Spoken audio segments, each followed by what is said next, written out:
اسلام ایک سچا دین ہے اور دین اسلام کی پیشن گوئیاں بھی سچی ہیں جو ہمیشہ پوری ہوئیں اور آج 1450 سال بعد بھی پوری ہو رہی ہیں۔ آج جدید سائنس نے اسلام پر کیے جانے والے سینکڑوں سال پرانے فلسفیانہ اور منطقی اعتراضات کو ختم کر دیا ہے۔ قرآن مجید کی جن خبروں کو لوگ ناممکن سمجھتے تھے اب انہی کا مشاہدہ کر رہے ہیں۔ آئیے زندگی کے مختلف شعبوں اور تحقیق کے کئی میدانوں میں اس کی چند مثالیں ملاحظہ کرتے ہیں۔ فلکیات یعنی کائنات کی تخلیق۔ فلکی طبیعیات کے ماہرین ابتدائی کائنات کی وضاحت ایک ایسے مظہر کے ذریعے کرتے ہیں جسے اب پوری دنیا میں قبول کیا جاتا ہے اور جس کا جانا پہچانا نام بگ بینگ یعنی عظیم دھماکہ ہے۔ بگ بینگ کے مطابق ابتدا میں ساری کائنات ایک بہت ہی بڑی کمیت کی شکل میں لیکن بہت ہی مختصر اکائی کی صورت موجود تھی جسے پرائمری نیبولا بھی کہتے ہیں۔ پھر ایک عظیم الشان دھماکہ یعنی بگ بینگ ہوا جس کا نتیجہ عظیم الشان کہکشاؤں کی شکل میں ظاہر ہوا اور پھر یہ کہکشائیں تقسیم ہو کر ستاروں، سیاروں، سورج، چاند وغیرہ کی صورت میں آ گئیں۔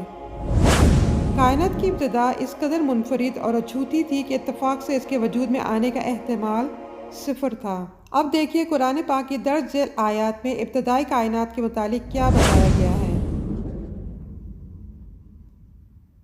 کیا کافروں نے نہیں دیکھا کہ یہ سب آسمان اور زمین باہم ملے ہوئے تھے، پھر ہم نے انہیں جدا جدا کیا۔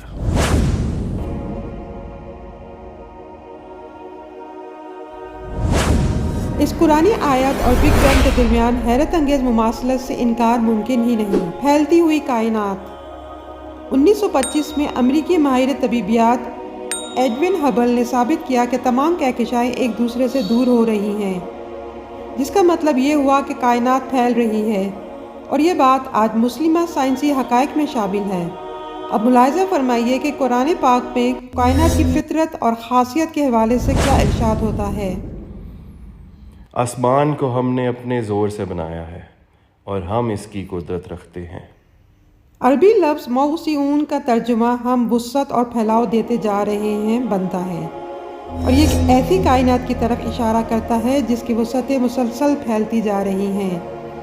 ماضی قریب کا مشہور ترین طبیعیات دان اسٹیفن ہاکنگ اپنی تصنیف a brief history of time میں لکھتا ہے، یہ دریافت کہ کائنات پھیل رہی ہے 20ویں صدی کی عظیم علمی دریافتوں میں سے ایک ہے، اور جس کا علم ہمارے نبی پاک صلی اللہ علیہ وسلم نے 1450 سال پہلے اپنی امت کو بتا دیا تھا۔